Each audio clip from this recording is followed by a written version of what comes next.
My name's Joanne. Married young to Tom, my college flame, we thought we'd figured it all out. Foolish, right? Fresh out of college, fueled by love and little else, we dove headfirst into life together. But real life? It hit hard and fast. Our tiny apartment was chaos in the form of endless diapers and late-night cries from our newborn, Sophie. I'd rock her to sleep, exhausted, while Tom was out living it up. "Why aren't you home more?" I finally asked him one night, my voice cracking from tiredness. Tom, just back from another night with friends, reeked of booze. "Joe, relax. Gotta unwind somehow, right?" He shrugged, dodging a diaper bag like it was a grenade. "Unwind?" I echoed, my tone sharper than I intended. "I'm here alone with Sophie while you party." "This isn't what we agreed on, Tom." "Jesus, Joe. I'm just trying to have a little fun." He rolled his eyes, defensive. "You used to be fun, remember?" That stung. Sure, I remembered. But things change when you're the only adult in the house. The next 2 years were a blur of similar nights. Tom's charm faded fast, eaten away by his selfishness and my growing resentment. Our final blowout was monumental. I'd just paid off a pile of bills, finding our account drained more than usual. "Tom, we need to talk," I started, as soon as he walked in. He looked at me, wary of my tone. "The bank account's nearly empty. Again. What's going on?" "Oh, relax, Joe. I needed some new gear. Got a great deal on a set of golf clubs." "Golf clubs?" I snapped, my patience gone. "While I'm clipping coupons and you're out dropping hundreds?" "God, you're such a nag." Tom fired back, throwing his keys on the table. "Can't I enjoy my money without your constant bitching? I didn't sign up for this domestic crap." That was it. I knew right then we were done. "If that's how you feel, maybe you should leave," I said quietly, the fight draining out of me. The next day, he packed a bag and left. Just like that. No goodbye to Sophie, no final argument. Just the end of us. Raising Sophie alone wasn't easy. Every day was a test of my will, a balance of work, childcare, and keeping it together so my daughter never felt the hole her father left. I grew up fast, out of necessity. The playful college girl I was disappeared, replaced by a woman who knew how to stand alone. Tom? He sent money, at least. Every month, without fail, alimony arrived. I never told Sophie much about him, didn't want her childhood marred by his choices. She knew her dad wasn't around, and for a long while, that was enough. As she grew, so did her questions about Tom, and they got harder to answer without stirring up old hurts. But I kept things level, never letting bitterness color her view. He was her dad, after all. That respect, that connection, it mattered, for her. Sophie's 18th birthday hit like a milestone. She was already more together than I ever was at her age. Her acceptance letter from a college in the city where my mom lived arrived the same week, setting the stage for a big celebration. "I got in, Mom. I can't believe it." Sophie waved the letter like a victory flag. I pulled her into a tight hug, laughing with her. "I never doubted you for a second. Law school, here you come." The plan was to throw a dinner party, nothing fancy, just family and close friends. And, yeah, Tom. I figured it was time to maybe bridge that gap, for Sophie's sake. I sent him an invite. Didn't expect much, but he surprised us both by showing up. He looked good, which annoyed me more than I wanted to admit. Cleaned up, dressed sharp. When Sophie saw him, her face lit up, and that was worth any awkwardness. "Dad." She rushed over, giving him a big hug. Tom looked a bit stiff, but he hugged her back. "Hey, kiddo. Look at you, all grown up," Tom said, his voice a mix of pride. "And you'll need this. For all your classes and stuff." Sophie's eyes went huge. "Oh my God, Dad, seriously? This is too much." "Nothing's too much for my girl," Tom said, a bit too loudly, like he was trying to prove a point to both of us. The dinner went better than expected. We all chatted, even laughed a bit. Tom kept throwing compliments my way, which I deflected with jokes. Too much water under the bridge for flattery, to scrub it clean. Joanne, you haven't changed a bit, Tom said as he sipped his wine. Sure haven't, I replied, dry as toast. Still don't take crap from anyone, especially not men who think a smartphone can make up for lost time. Tom coughed, almost choking on his wine. Yeah, well, I'm just trying here, Joanne. Sophie watched us, eyes darting back and forth like she was at a tennis match. I softened a bit. For her. After Sophie left to celebrate her college acceptance with friends, Tom and I found ourselves alone, lingering over the remnants of dinner. The night unexpectedly turned soft and warm, full of old laughter and shared memories. You know, Joanne, I've missed this, us. Tom confessed as we sat side by side on the couch, our hands tentatively reaching out for each other. I glanced at him, the familiar curve of his smile tugging at my own lips. I can't believe I'm saying this, but I've missed this too. One thing led to another, and the evening slipped into a night filled with rekindled passion that I hadn't realized I still harbored for him. By morning, wrapped in the echo of whispered promises and dreams, we decided to give our marriage another shot. Within a few weeks, we were standing in City Hall, exchanging vows once more. It was just Sophie, Tom's sister Linda, and us. Linda had always been a rock, even when Tom and I were at our worst, and her presence at the ceremony meant the world to me. Really proud of you both, Linda whispered as she hugged us after the ceremony. Make it count this time, okay? We will, I assured her, squeezing Tom's hand. Moving into Tom's house felt like stepping into a new life. It was a beautiful place, spacious and filled with light. Sophie was overjoyed about our reunion, and her visits from college were full of laughter and family dinners that I had sorely missed. For a while, everything seemed perfect. But as the months rolled into a year, I noticed something off. The joint account we had wasn't growing as it should. Bills piled up, and the cushion we'd talked about building was nowhere seen. One evening, I decided to broach the subject. Tom was in his home office, papers strewn about. I knocked lightly before entering. Tom, can we talk about our finances for a sec? I asked, leaning against the doorframe. He looked up, a frown creasing his brow. Yeah, sure. What's up? I walked over, sitting down across from him. It's about the joint account. There's barely enough in there to cover the bills, and I noticed you haven't been contributing much lately. What's going on? Tom sighed, running a hand through his hair. Look, Joe, I didn't want to worry you, but I've been having some money issues lately. Money issues? But your job? I started, confusion and worry knitting together in my chest. It's not as stable as it used to be. I've lost a couple of big clients, and things are tight, he explained, not meeting my eyes. But why didn't you tell me sooner? We could have figured something out together, I said, feeling both concerned and a little betrayed that he'd kept this from me. I thought I could handle it on my own. I didn't want to stress you out, Tom replied, his voice low. I took a deep breath, trying to tamp down the frustration bubbling up inside me. Tom, we're supposed to be in this together. No more going at things alone, remember? You're right, Joe. I'm sorry, he said, finally looking up at me. I'll figure it out. I promise. But as weeks turned into months, and his promises of resolving his financial woes remained unfulfilled, my doubts grew.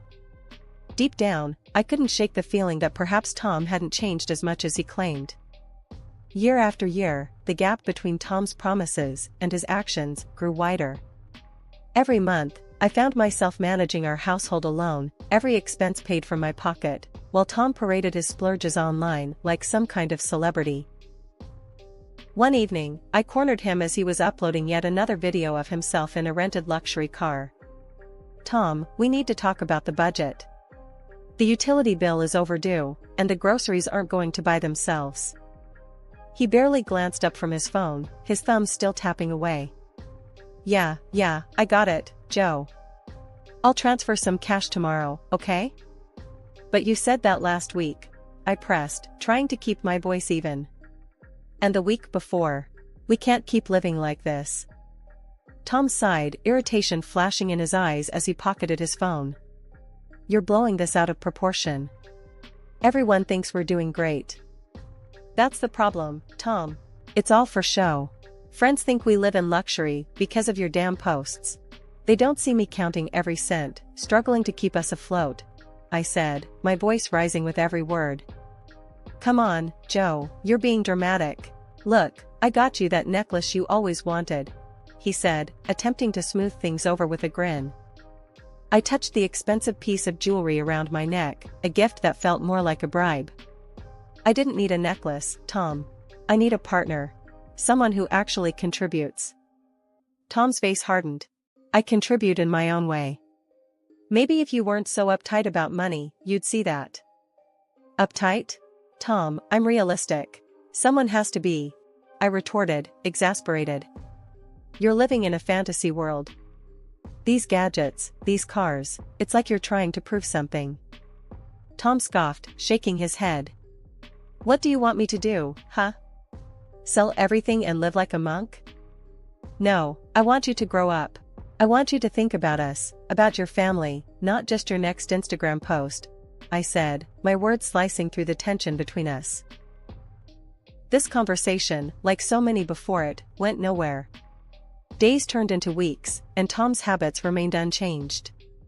The luxury facade continued, each new post a slap in the face of our actual circumstances. Meanwhile, I scrimped and saved, cut corners wherever I could. Groceries were bought on sale, lights were turned off in rooms not used, and every small spare amount was squirreled away for emergencies. My life became a continuous loop of managing disasters before they could happen. The day I got the call from my brother Mike that Mom had passed away hit me like a freight train. She'd been living in the same town where my daughter Sophie attended college, and Sophie had been staying with her, helping out where she could. We decided on a modest service. Mom had never been one for pomp, and we wanted to honor her in a way that felt true to who she was. We took the train to her city, and Sophie met us at the station, looking as heartbroken as I felt. The service was simple, just close family and a few of Mom's longtime friends. I looked around for Tom during the ceremony, needing his support, but he was nowhere to be found. Leaning over to Sophie, I whispered, "Have you seen your dad?" She shook her head, her eyes red. "No, Mom. He was here a minute ago." Tom showed up right as the service was ending, just in time to throw a rose onto the grave, but missing the entire ceremony. I bit my tongue, holding back the wave of irritation and grief that threatened to overwhelm me. That evening, we gathered at Mom's house, a cozy place filled with decades of memories. Mike read out the will in the living room, his voice steady, despite the emotions I knew he was fighting. Mom had left the house to me, and her savings to him. It was what we'd both expected. But Tom's reaction was anything but expected. He stood up abruptly, his chair scraping against the wood floor. "We should sell the house. It's practical and it makes sense financially," he announced, looking around as if expecting agreement. I stared at him, my mouth open in disbelief. "Sell it? Tom, we haven't even had a moment to grieve, and you're talking about selling?" Sophie stood up, her face flushed with anger. "I've been living here with Grandma, Dad. This is my home too. I'm staying." Tom waved her off dismissively. "It's joint property, Joanne. As your husband, I'm entitled to half. We should sell and split the money." Sophie's jaw dropped. "Dad, I'm studying law, remember? Inherited property isn't shared between spouses. It's Mom's to do with as she wishes." His face turned red, and he pointed a finger at her. "Don't you lecture me about law, young lady. Stay out of this." He turned to me, his voice rising. "If you don't sell, Joanne, I'm considering a divorce.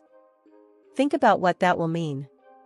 The room went silent, everyone staring at us. I felt every eye on me. "Let's talk about this later, Tom.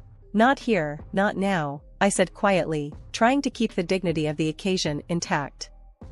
He huffed and sat down, muttering under his breath. The rest of the evening was tense, the air thick with unsaid words and stifled grief. After everyone had left and Sophie had gone to bed, I lay awake, staring at the ceiling. the man lying next to me felt like a stranger. His greed, his timing, his utter disregard for what this home represented, it was all too much. The train ride home was quiet on my end, but Tom was as chatty as ever. He kept going on about selling my late mother's house, calculating out loud how much money we might get and what he'd do with it. We could really turn things around, Joe. Maybe even get that car I've been eyeing up, take it to Vegas, huh? He said, grinning like he'd already won the lottery. I just stared at my phone, not really listening to him. But then, a notification popped up, a new video from Tom on social media. Curiosity piqued, I clicked on it. There he was, standing in front of a lavish funeral setup, not my mother's simple service. His face was somber, his voice soft as he talked about losing someone so close, like a second mother. The video was slick, his words rehearsed. Over 1 million views. Comments flooded in, offering condolences and praises for his sensitivity. I felt a cold anger settle in my stomach. So, this was why he'd missed most of Mom's funeral. He was too busy playing the grieving son at a stranger's ceremony across the cemetery to boost his social media image. All through the train ride, Tom babbled on about the house sale and his plans. With that money, Joe, think about it. We could really live it up. That car, it's a beauty, ride smooth. Vegas would be just the start. I kept my eyes on my phone, my face neutral, but inside, I was reeling. He was so wrapped up in his fantasies, he didn't even notice my silence wasn't agreement but disgust. When he finally paused, expecting some enthusiastic response, I just shook my head slowly. Tom, you're in for a surprise when we get home, I said quietly, my tone flat. He misread my calm for defeat. That's my girl. Knew you'd come around. It's the smart play, Joe. When the train pulled into our station, Tom was buzzing with excitement, probably imagining himself behind the wheel of a new car.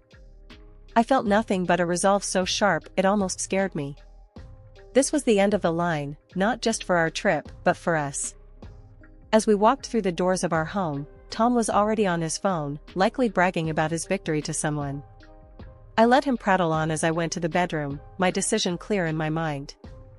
That evening, after Tom had finally run out of steam and fallen asleep, sprawled on the sofa with dreams of dollar signs dancing in his head, I sat down at the kitchen table with all the paperwork from my mother's will. I drafted an email to a lawyer, detailing everything. I needed advice, yes, but more than that, I needed an ally. Tom's sister, Linda, had always been kind to me, understanding even when Tom was at his worst. It was time to reach out, to tell her everything, and to ask for her help. The next morning was heavy with the weight of impending confrontations. Tom came down for breakfast, unaware of the surprise I had prepared for him. As he entered the kitchen, he froze. His sister Linda was sitting at the dining table, her expression stern and unwavering. From the look on Tom's face, seeing her was the last thing he expected. Linda? What are you doing here? Tom stammered, his usual bravado nowhere in sight. Linda didn't waste a moment. Sit down, Tom. We need to talk, she said, her voice firm, leaving no room for argument. Tom glanced at me before reluctantly sitting down opposite his sister. I remained standing, feeling strangely empowered, with Linda on my side.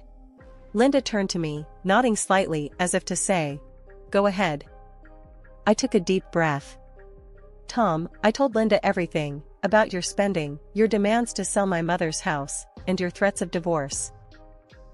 Tom's face went pale, his eyes darting between Linda and me. Joanne, Linda cut him off, her tone icy. You what, Tom? You've embarrassed yourself enough. I've been listening to Joanne, and frankly, I'm disgusted.